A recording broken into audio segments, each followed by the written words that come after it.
música. Hola, buenas tardes, aquí estamos, La Buena Vida. Empezamos cuando suene la música.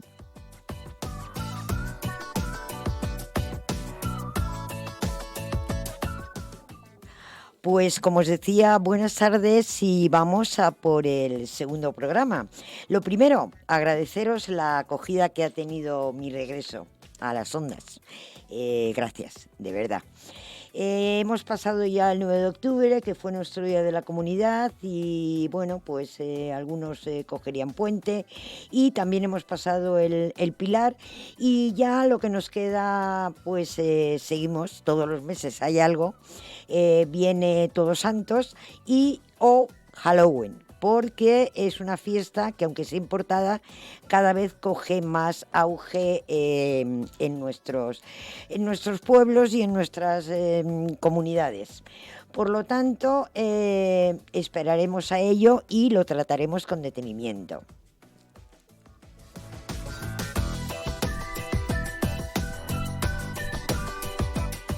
Hoy hablaremos de la micología, que es la rama de la biología que se dedica al estudio de los hongos. A grosso modo es eso.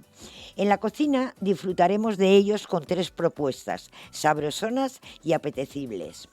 Ideas que podéis hacer cualquier día, y como ahora están en plena temporada, pues aprovechar y comer este manjar que yo, por cierto, ya he disfrutado, como muchos de vosotros. A ver, los primeros me los regaló un amigo, no pregunté de dónde, pero luego mi hijo ya me regaló también, pero ya del terreno. Pero no os voy a decir dónde, evidentemente. Las flocaicas son las flocaicas, nuestros hongos del terreno. Los níscalos, llamados también rodenos o rebollones, que en unos gazpachos con tomate frito, en revuelto, están riquísimos, y al ajillo casi que son pecaminosos. Pues a mí, la verdad, me gustan a rabiar.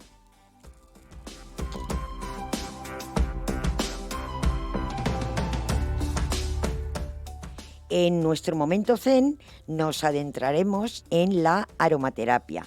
Aprenderemos de los beneficios que la naturaleza, en intercambio con el medio ambiente, nos ofrece. Daremos también un repaso a los últimos títulos que están en las librerías esperando a ser leídos. Las últimas novedades, ya veréis. También en la cartelera, pues nos invita, con lo cual veremos también lo que se va a estrenar. Propondremos también dónde ir a cenar después del cine y dónde tomar una copa, que me comentan que lo comentaré después, que está en se cena de categoría y los precios no están nada mal, se come muy bien y este finde puede ser un buen momento. Y a vosotros que vais en tropa, también hay un sitio donde las mesas no admiten menos de 3 comensales, buen sitio para pasarlo a tope con amigos. Y para broche, locales de copas, que ya os digo yo que moverte te vas a mover, y no solo para rebajar la cena, puesto que la música invita. Todo esto en la Contorná. Y además, todo esto y mucho más aquí en La Buena Vida.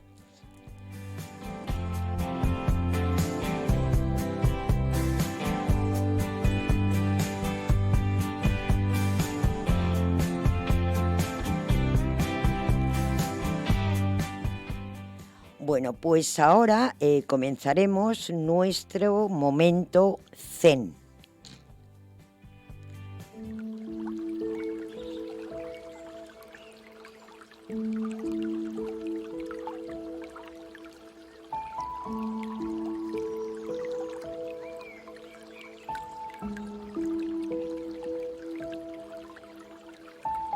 En el programa anterior hablábamos de nuestro momento zen, ese momento que nos teníamos que reservar para recargarnos, para dedicarnos a nuestro yo, a relajarnos.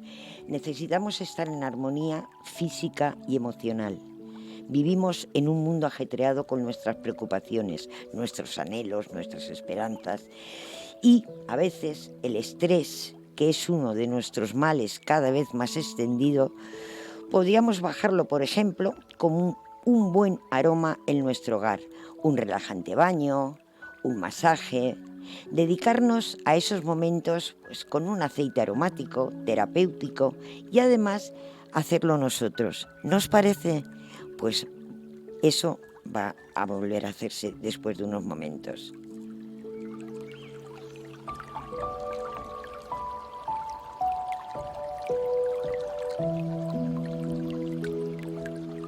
Cada vez está más extendido el ambientar un buen baño con unas sales y aceites aromáticos, adecuar la estancia con velas de olor relajante, disfrutar haciéndolas, personalizándolas, aprendiendo sus virtudes, sus aplicaciones.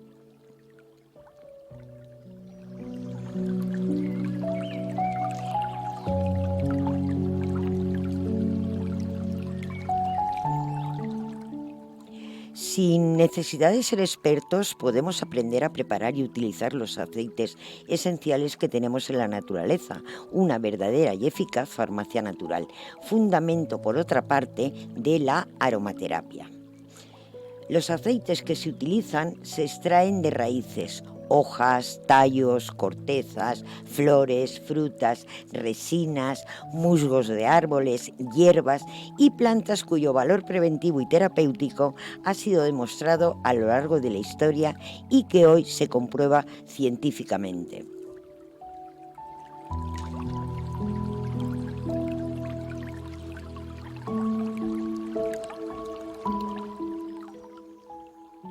Los aceites esenciales poseen una polaridad positiva-negativa relacionada con los aspectos yin o yang de la energía. Esto los transforma en activantes o sedantes según sus propiedades. Pueden ser también a su vez clasificarse como pertenecientes a alguno de los 4 elementos que definen a las fuerzas del universo. La verdad es que esto todo es un compendio que de verdad que si profundizamos en ello, francamente es un mundo, como ya os dije al principio, apasionante. Vamos a hablar ahora de la polaridad yin-yang y su relación con los elementos. A ver, esta pequeña introducción que voy a hacer hoy en este programa, más que todo es para, digamos, un poco familiarizarnos con todo lo que viene, como comenté en el anterior programa, el tema de las sinergias, cómo podemos mezclar, lo que comentábamos antes, los que son activantes, los que son sedantes, los que podemos unir. Por lo tanto, hay que introducirse un poquito en todo este mundo de las polaridades y de los elementos que definen las fuerzas del universo para entender, digamos, un poco el por qué llegamos a todo esto, ¿de acuerdo? Por lo tanto, vamos a hablar, como os decía, de la polaridad yin-yang. Normalmente, y todos sabemos que la mayoría de todo esto viene porque, a ver, la filosofía oriental es la madre prácticamente de todas las madres, aunque si te pones a profundizar puedes encontrar cosas muy interesantes. Como os decía, la polaridad se basa en el equilibrio de dos fuerzas opuestas, pero complementarias, el yin y el yang. El yin representa la energía pasiva, fría y femenina. Se asocia con la calma, con lo receptivo y lo sedante. Es la parte relajante de la energía, que ayuda a la introspección y al descanso. En cambio, el yang, que es precisamente la fuerza opuesta, representa la energía activa, cálida y masculina, asociándolo con la actividad, el movimiento y lo activante. Digamos que es la parte dinámica, la que impulsa la acción y la vitalidad.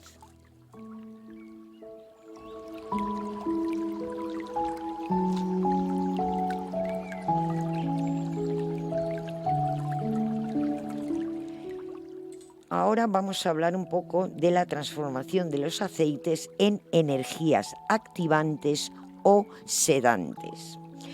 Cuando predominan aspectos yin, se tiende a un estado sedante, de descanso y relajación, ideal para momentos de tranquilidad. Cuando predominan aspectos yang, se genera un estado activante, lleno de energía y dinamismo, perfecto para estimular el cuerpo y la mente. ¿Y cuál es la relación de estos 4 elementos? Pues bueno, los conceptos de yin y yang también se relacionan con, como hablábamos, de los 4 elementos. En este caso, recordar que estamos hablando de la tierra, el agua, el aire y el fuego.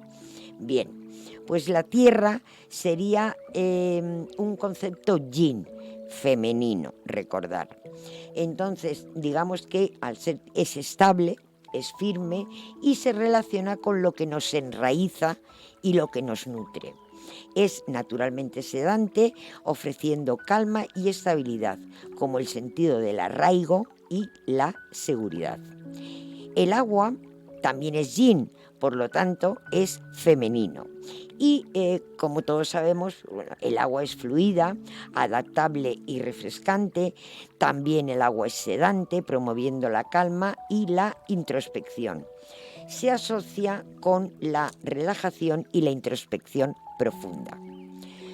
Cuando llegamos al aire, el aire ya es yang y sería masculino, que digamos que sería un elemento ligero y en constante movimiento. Por lo tanto, deducimos que el aire es activante, representando la comunicación, la claridad mental y la expansión, proporcionando agudeza mental y dinamismo. El fuego también es yang, por lo tanto masculino. El fuego es intenso, es cálido, es enérgico y por lo tanto, el fuego es activante por naturaleza y lo asociamos con la pasión, con el calor, con la acción y la motivación, aportando vitalidad y entusiasmo.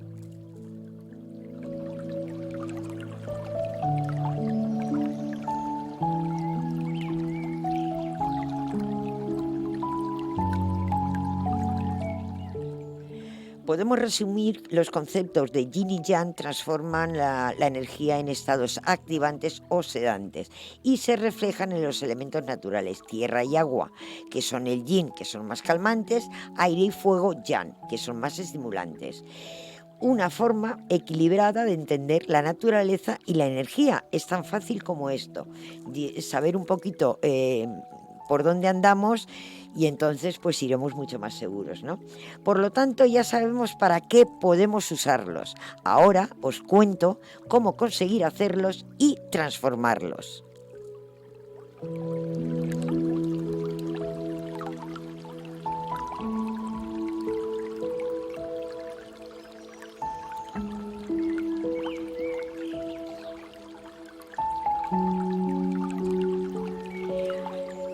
Bien, pues en referencia al poder de los aceites esenciales, diremos que a las combinaciones de diferentes elementos que al unirse potencian sus efectos y beneficios de manera conjunta, los vamos a denominar sinergias.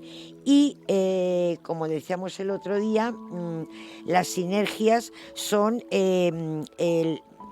el resultado de la mezcla de varios aceites, ¿vale? Por lo tanto, en el mundo de los aceites esenciales, crear una sinergia implica, pues como decía, mezclar varios aceites para obtener una fórmula más poderosa y equilibrada que actúa de manera efectiva más que si fuera cada aceite por separado.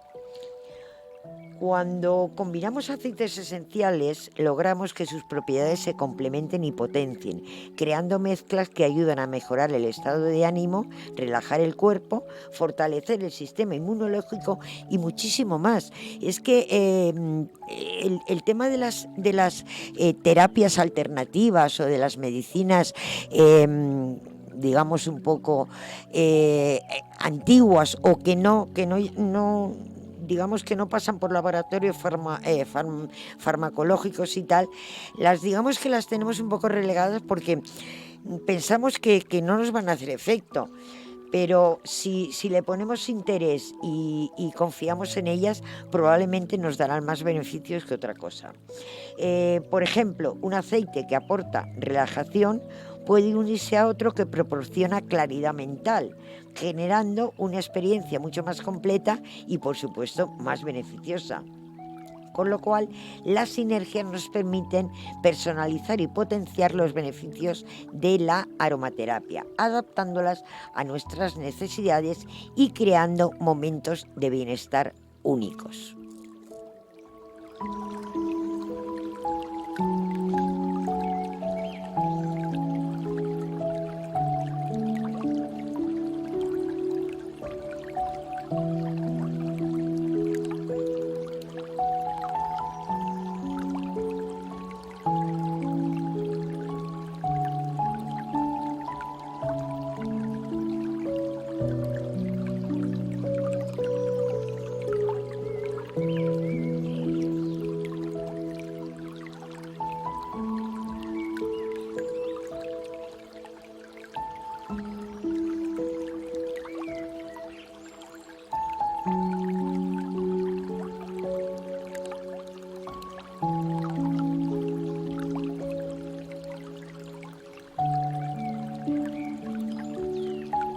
Eh, Como os decía, las sinergias nos permiten personalizar y potenciar los beneficios de la aromaterapia.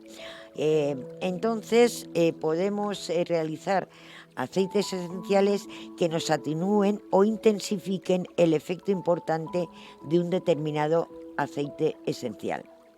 Estas sinergias suelen incluir varios tipos de diferentes propiedades que potencian los efectos de los aceites esenciales cuando se combinan de manera adecuada.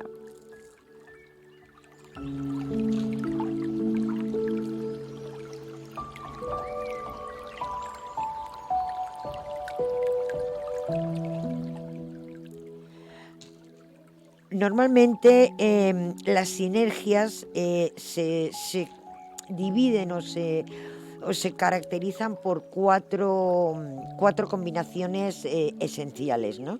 Que es la energética plus, la aclarante y la calmante. Cuando hablamos de la energética, estamos hablando de una sinergia ideal para revitalizar el cuerpo y la mente, combatiendo la fatiga y aportando un impulso de energía. Sería tratada con aceites esenciales de limón, lavanda, tomillo, menta y ginseng. Que bueno, eso lo tengo que buscar, que no tengo muy claro lo que es. Pero bueno, digamos que sería para la energética. Cuando hablamos de una energética plus, lo enfocamos con una mayor intensidad de la revitalización, que nos va a proporcionar un efecto más fuerte para cuando se necesita pues una actividad más intensa. Para ello utilizaríamos aceites esenciales de canela, romero, menta, limón y salvia esclarea, que bueno, es la salvia. Luego tendríamos la aclarante, que, a ver, nos van indicando según la sinergia energética, energía plus, más energía. Aclarante, pues la misma palabra prácticamente lo dice, ¿no? Se utiliza para despejar la mente, ayudando a mejorar la concentración y la claridad mental. Aceites esenciales de tomillo, salvia esclarea y ciprés serían los adecuados. Y luego estaría la calmante, que es la que vamos a utilizar para promover la relajación y el alivio del estrés. Es ideal para momentos de descanso o de preparación para dormir. Estos aceites esenciales serían la lavanda y el incienso. Perdón. A ver, ahora vamos a tratar el tema de los aceites esenciales y los aceites vegetales o portadores, que digamos que son lo más importante que hay en el tema de la aromaterapia.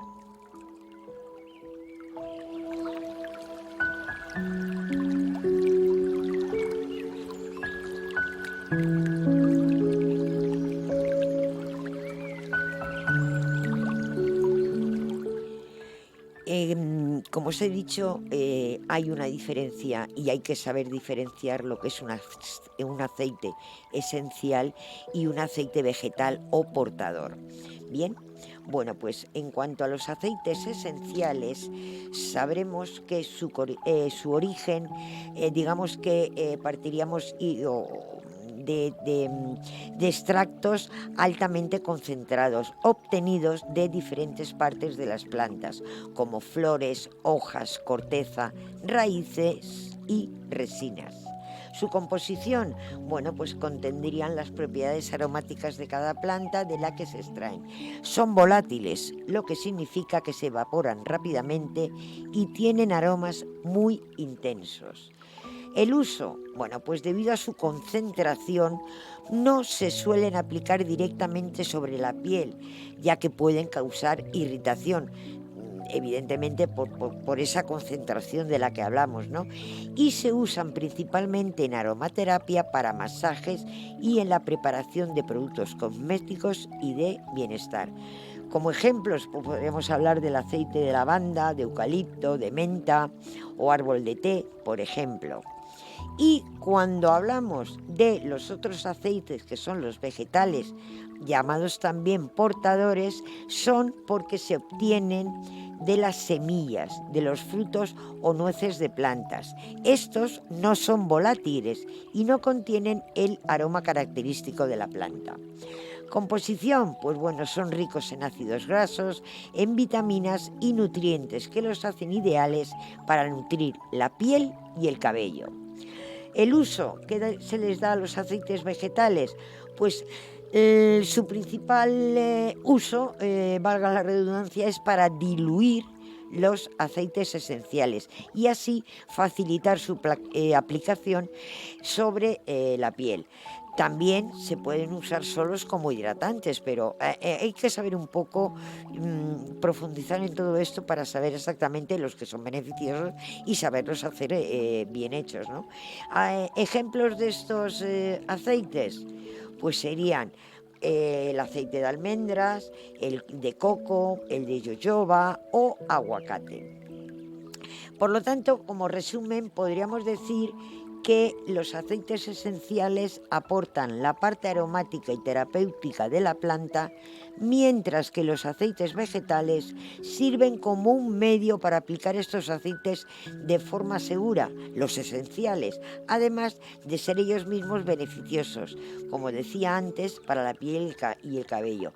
Y combinándolos con los aceites esenciales, ajustaremos las necesidades de cada momento, ¿no? Perfecto, tenemos opciones. Por lo tanto, digamos que estas sinergias, estas mezclas en aromaterapia se utilizan para aprovechar las propiedades de los aceites esenciales en combinación con los aceites vegetales, de forma específica. Os recuerdo que los teléfonos están abiertos para cualquier duda o aclaración. El teléfono, ya sabéis, el 96 250 45 08. Y además está la página de Facebook La Buena Vida, que poco a poco vamos construyendo. Y bueno, pues seguiremos profundizando en todo esto. Ahora vamos a ir a por nuestro primer aceite. ¿Qué os creéis? ¿Que no? Sí, nos vamos a tirar al ruedo. Vamos a hacer un aceite de almendras. Y digamos que si lo utilizamos en solitario tiene sus beneficios propios, que ampliaremos cuando empecemos, y nos va a servir además para un futuro, puesto que el aceite de almendras es un aceite portador, con lo cual lo podemos utilizar para otras mezclas. Y bueno, hago hincapié en que este aceite se hace con almendras dulces, ya que las almendras amargas puede llegar a ser tóxico. Por lo tanto, vamos a empezar a tomar nota, coger lápiz y papel, porque vamos a hacer un aceite de almendras. ¿Os apetece? Pues ya sabéis, preparados.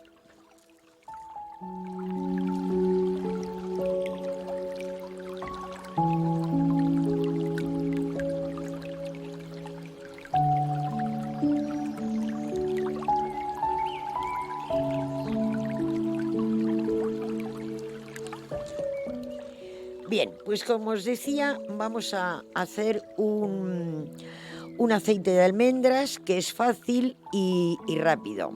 Por lo tanto, vamos a tomar notas, lo primero, de cómo hacer este aceite esencial. Lo primero que vamos a tener que tener en nuestro poder es 1 kilo de almendras frescas y sanas. El kilo es una vez peladas, evidentemente sin cáscara. Vamos a utilizar una licuadora y un mortero, una sartén u olla limpia, una pala de madera, 2 cucharadas de aceite de oliva virgen si procede y un recipiente para poner las almendras una vez trituradas. Os repito, vamos a necesitar 1 kilo de almendras una vez peladas, que estén frescas y sanas, una licuadora y un mortero, una sartén u olla limpia, si no se pega mejor, una pala de madera, 2 cucharadas de aceite de oliva virgen si procede y un recipiente para poner las almendras una vez trituradas. Vamos a empezar, ¿de acuerdo?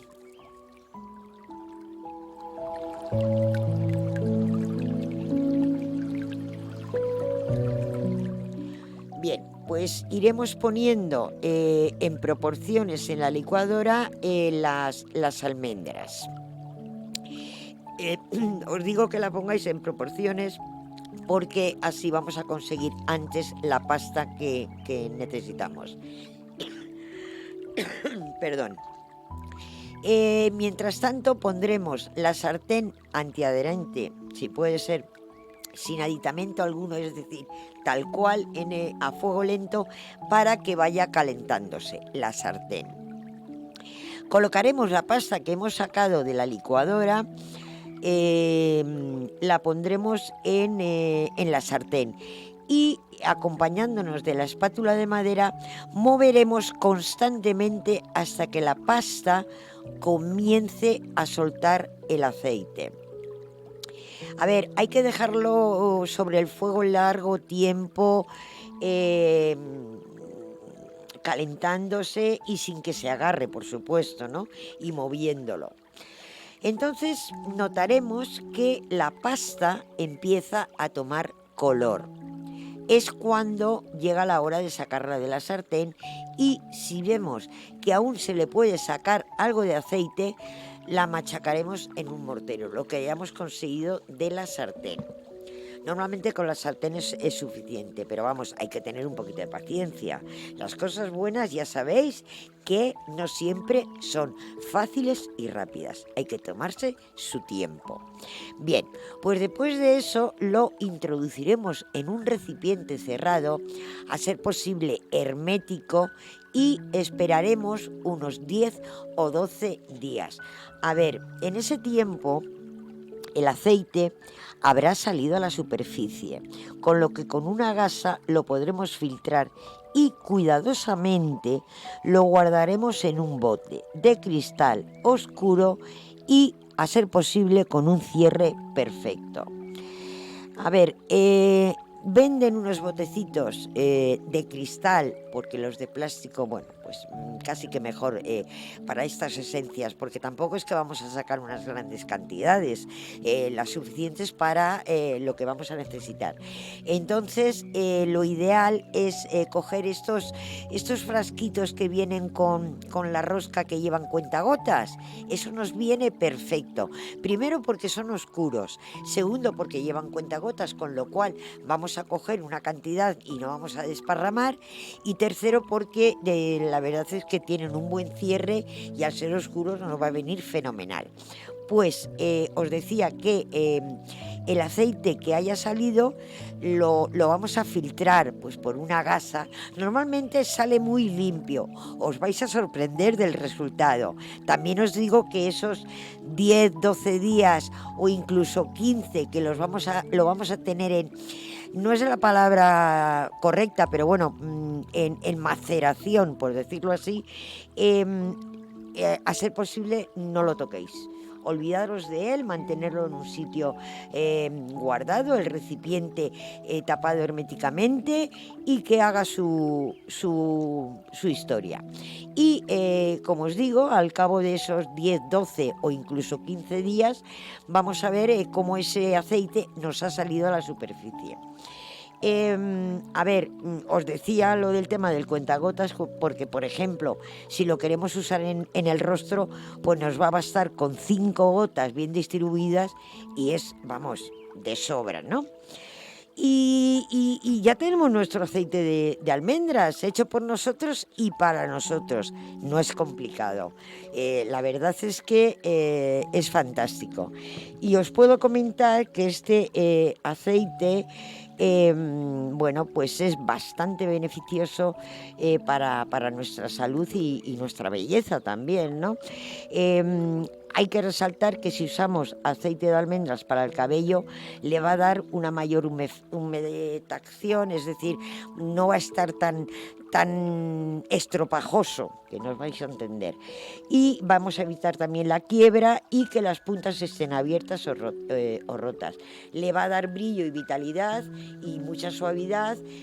Por lo tanto, lo de usar aceite de almendras en el pelo es ideal para reponerlo, cuidarlo y ayudarlo a crecer sanamente. Por lo tanto, si lo hacemos nosotros, pues la verdad es que nos va a sorprender.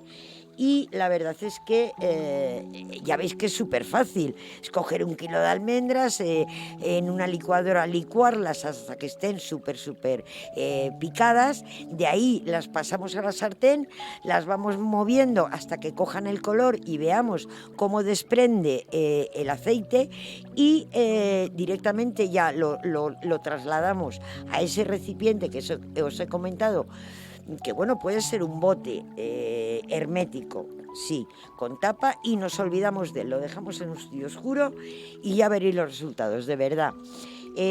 También este aceite de almendras es, vamos, fantástico para hacer masajes y lo dejo ahí.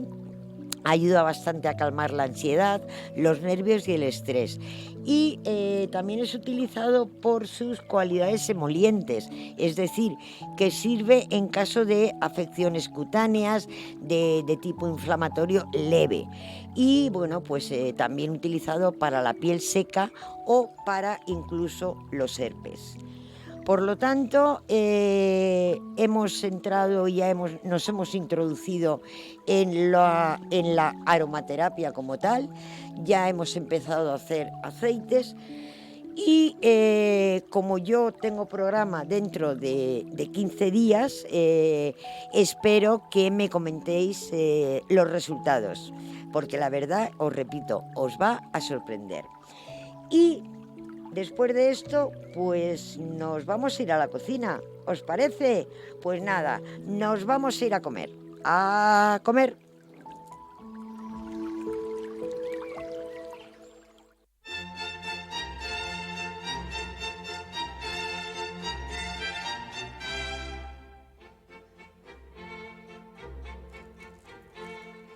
Bueno, pues estamos en otoño, Vivaldi, fantástico, y me ha parecido un tema, si no importante, por lo menos interesante. Yo he aprendido un montón, os lo adelanto.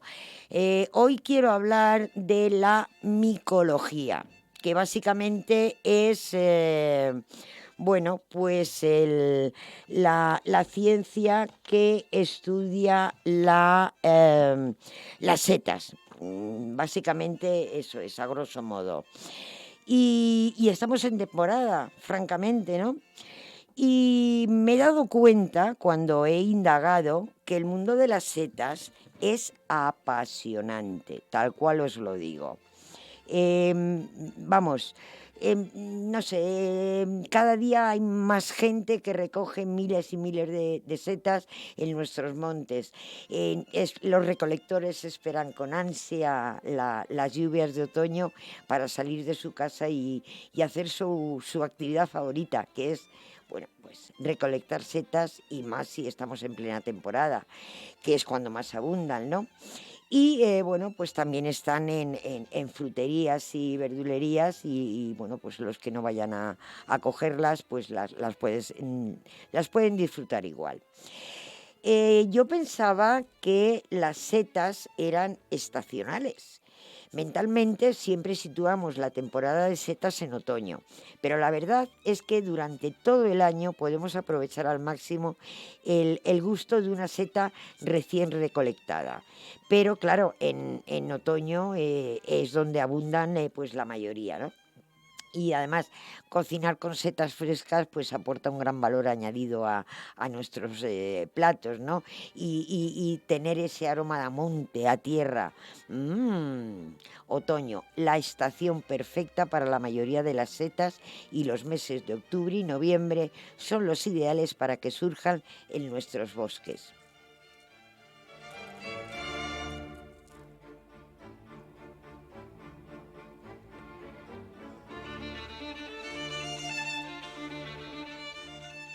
¿Y por qué otoño? Pues bueno, porque otoño es la estación perfecta para la mayoría de las setas y como os decía, pues estos meses los más ideales. Bueno, pues ¿por qué hablamos y decimos que es la temporada perfecta? Pues porque se juntan las mejores condiciones climatológicas para los hongos, que básicamente, bueno, pues son una alta humedad gracias a las lluvias que solemos tener en otoño y a unas suaves temperaturas con un sol que no quema como el estival. Las más demandadas por su proliferación y que son comestibles, bueno, yo voy a dar unas cuantas que, como he dicho antes, me ha sorprendido, ¿no? Bueno, pues las más demandadas son los níscalos, los rebozuelos, las trompetas de la muerte, la lengua de vaca, la gula del monte, los boletus y la senderuela, entre otros.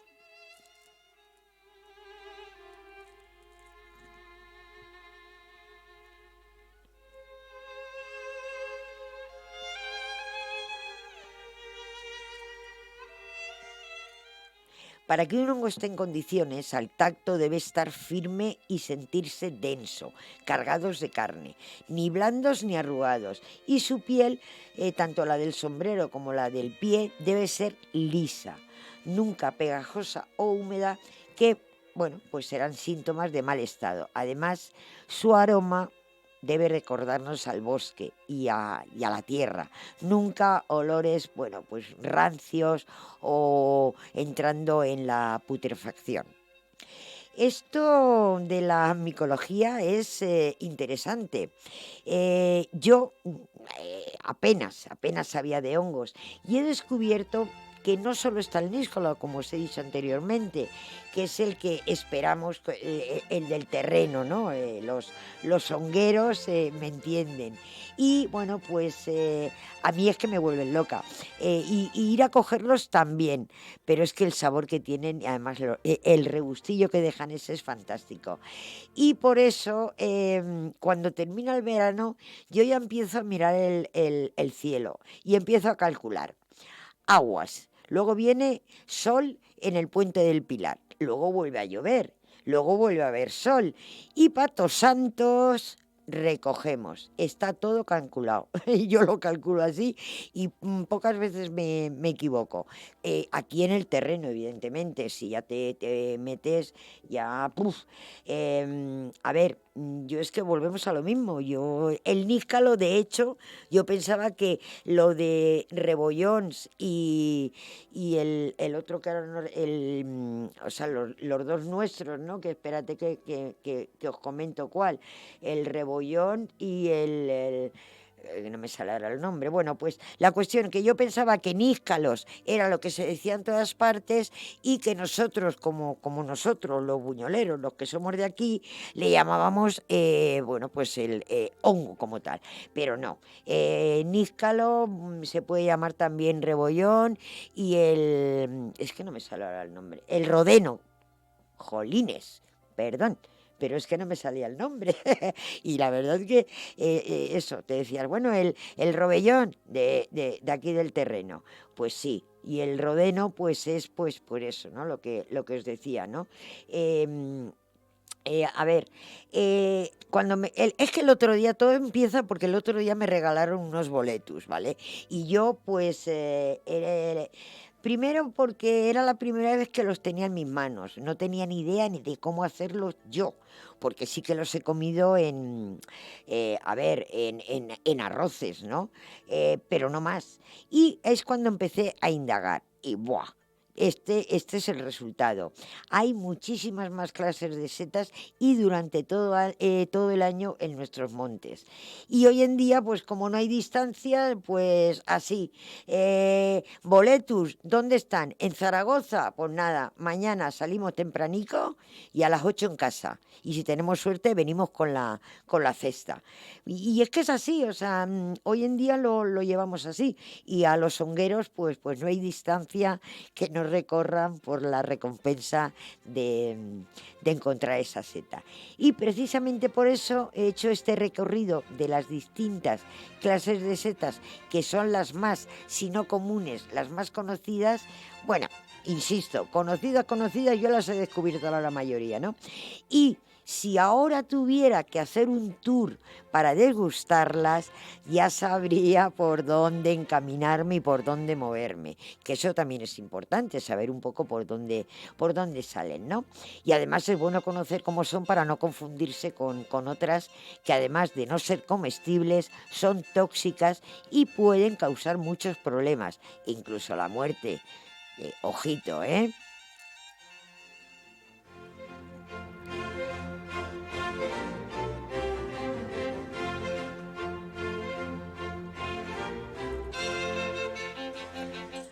Bueno, pues vamos a empezar con el níscalo, que es el nuestro, el más conocido, ¿no? Como os decía, níscalo, robellón, rebollón. A ver, nombres científicos. Es el único que voy a dar, porque los otros son como muy difíciles y bueno, ¿y para qué? Con deciros un poco nos basta. El níscalo tiene un nombre científico que es el Lactarius deliciosus, tal cual. Es muy común en España y en Argentina, cosa que yo no sabía. Pero bueno, crece en los pinares y en los bosques mixtos. Su seta o cuerpo fructífero aflora en otoño y es muy apreciada en la gastronomía. Su pie es ahuecado y corto, bueno, pues la estructura es granulosa, es macizo de muy joven y después tiene zonas huecas sin dejar de ser resistente. El sombrero suele oscilar entre los 4 y 16 centímetros de diámetro, que eso ya es un hongaco, hablando claro, y su color anaranjado se ve modificado por círculos concéntricos de tonos rojizos y pálidos. A ver, en su juventud, por decirlo de alguna manera, el sombrero se encuentra enrollado por sus bordes y conforme envejece se aplana para evolucionar a esa forma embudada que muchos de ellos tienen, ¿no?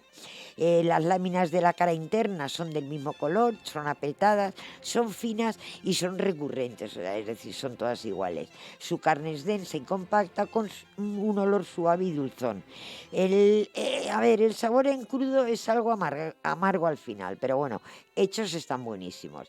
Y al corte, que esto sí me ha parecido interesante, desprende un látex, bueno, todos los hemos visto, los que hemos manejado hongos, perdón, que es que Vale, perdón, me habían llamado, esto es un lío, pero bueno, vuelvo. Lo que os decía de los hongos, níscalos o robellons, es que tienen cuando los cortamos, desprenden un látex de color naranja y que se oxida rápidamente y adquiere un color verdoso, así, bueno, ya lo sabéis, ¿no? Y que aumenta cuando envejece o, pues bueno, si ha pasado muchas horas desde su recolección. A ver, uno de esos colorantes importantes se elimina por el riñón después de haberlo comido. Por eso lo comento, la orina se puede tornar de un color que puede asustar, pero que si habéis comido hongos, ahí es cuando vais a saber su causa, ¿no? Lo cual significa que si no los habéis comido, pues el que cambie de color la orina puede ser preocupante. Pero si la cambia sabiendo que habéis comido hongos, no os asustéis, no pasa nada. Ese es el látex que bueno, el colorante que lo eliminamos por el riñón, fíjate tú.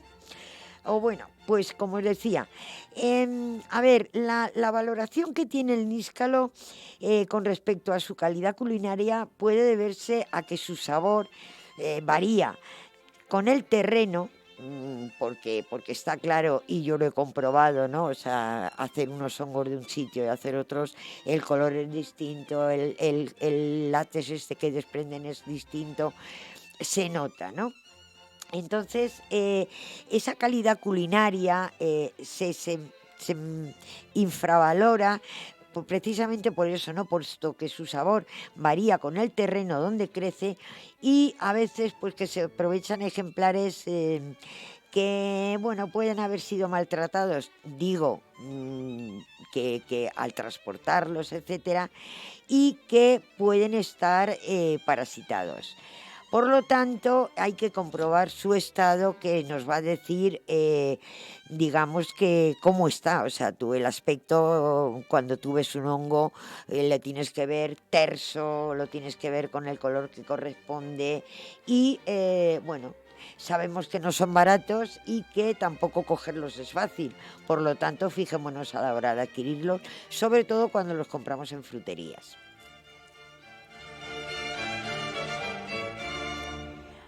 Y os podría seguir hablando de los rebozuelos, que es una seta comestible muy fácil de encontrar, se encuentra cerca de las encinas y de los robles, y también lo llaman camagroc o anacate o chantareja, es decir, o sea, esto como todo, en cada sitio tiene un nombre. Su seta es con una carne muy firme y con un aroma intenso y dulce. A ver, la característica de la seta rebozuelo es que es muy maciza y que tiene ese color anaranjado o amarillo que incluso llega al marrón claro, ¿no? Y es un producto excelente para preparar en estofados, guisos y salsas, que pueden ser de pescado o de carne. A ver, en este caso, mirar, la temporada del rebozuelo en España es en primavera y en otoño, mientras que en los países europeos nórdicos se encuentran más durante el verano y en los meses de julio o agosto. Por lo tanto, ya sabéis que tienen son estacionales, que es lo que a mí me ha sorprendido. También nos encontramos por el monte la seta lengua de vaca. ¿Cómo reconocerla y aprovechar esta seta que es exquisita y además poco recolectada? Pues bueno, desde el comienzo del otoño hasta el comienzo del invierno es posible encontrar en los bosques españoles, bueno, pues esta exquisita seta llamada lengua de vaca. Es de una carne muy sabrosa, de un sabor amargo y, como os decía, poco recolectada, y es ideal para prepararse frita, en escabeche, a la plancha o incluso hasta en ensaladas.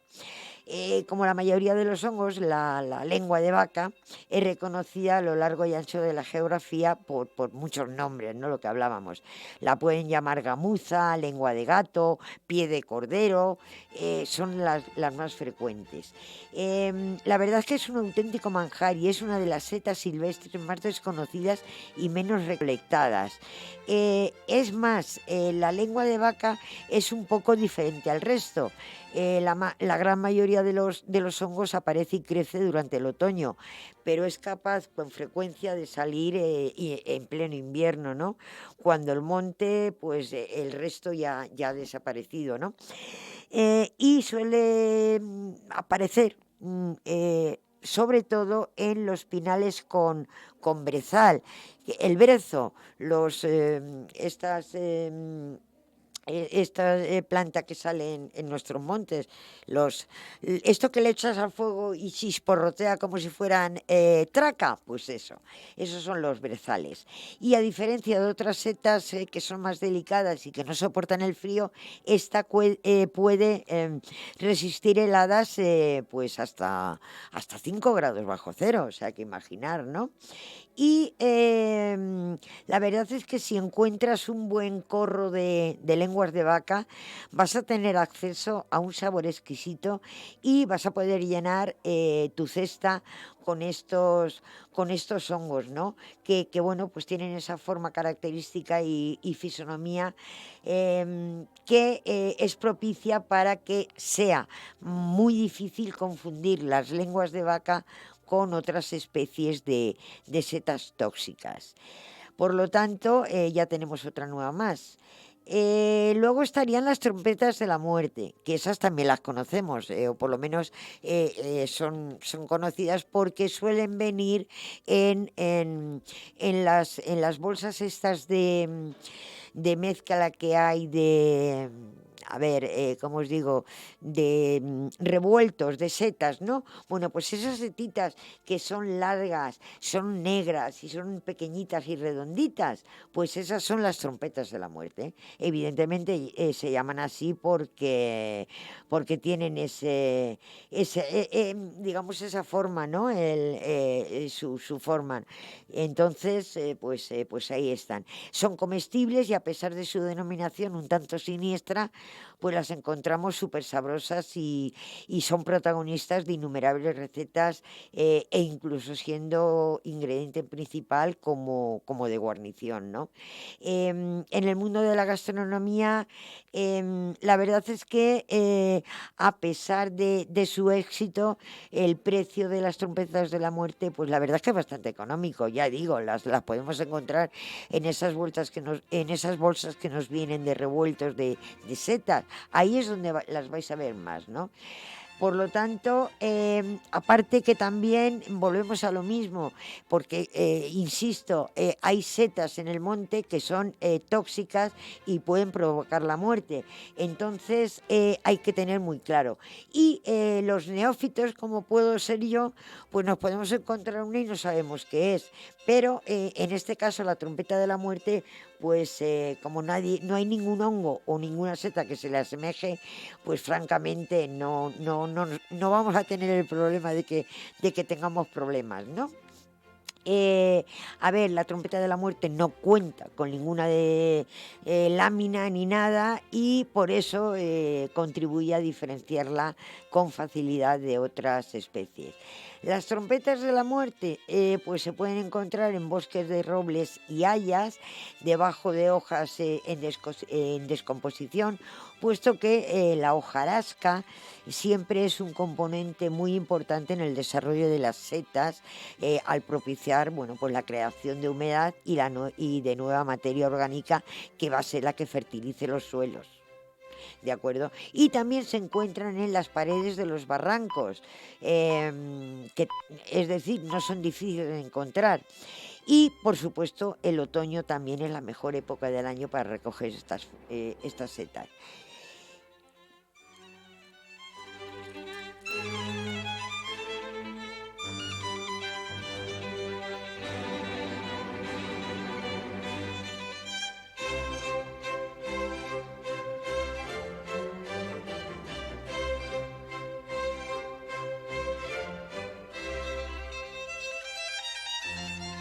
Como os decía, las trompetas de la muerte se utilizan de muchas formas y son muy versátiles, ¿no?